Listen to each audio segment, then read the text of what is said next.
ఇక వృషభ రాశి వాళ్ళ గురించి ఈ మాసం గ్రహాలన్నీ బాగున్నప్పుడు నేను మరింత ఎక్కువగా చెప్పలేకపోతున్నాను. అన్ని వర్గాల వాళ్ళకి బాగుంది.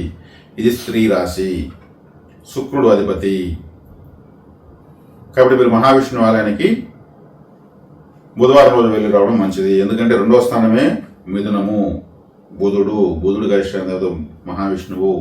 ప్రతి బుధవారం మహావిష్ణు ఆలయానికి వెళ్ళి రావడం మంచిది. విష్ణు సహస్రనామాలు వినడం మంచిది. వెంకటేశ్వర స్వామి కూడా వెళ్ళొచ్చు, లేదా చెన్నకేశ్వర స్వామి ఆలయానికి వెళ్ళి రావచ్చు. ఇది మీరు మాస ఫలితాలకు సంబంధం లేకుండా చేసుకోవచ్చు. 2వ స్థానం బలపరుస్తూ ఉంటే డబ్బులు వస్తుంది. కాబట్టి మీరు శుక్రవారం లక్ష్మీదేవి దగ్గర వెళ్ళిన మహావిష్ణు ఆలయానికి వెళ్తే ఆటోమేటిక్గా ఆమె మీకు యాక్టివేట్ అవుతుంది. ఎందుకంటే స్వామివారి పాదాలుగా ఆయన కూర్చోంటుంది.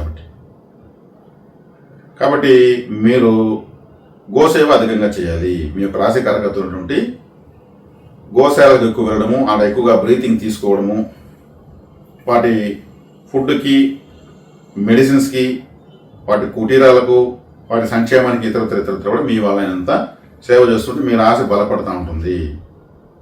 వృషభ రాశి కాబట్టి యాగంటి బసవయ్య మన మహానంది, మన అదృష్టం ముందుగా ఆంధ్రప్రదేశ్లో యాగంటి బసవయ్య రోజుకు పెరుగుతున్నాడు. కాలజ్ఞానంలో కూడా రాశారు. ఎన్నో వందల వేల వీడియోలు ఆయన గురించి వచ్చాయి, ప్రత్యక్షంగా చూడొచ్చు. మరి మహానంది దగ్గర నవనందులు ఉన్నాయి, ఆ నవనందులు దర్శనం చేసుకోవచ్చు.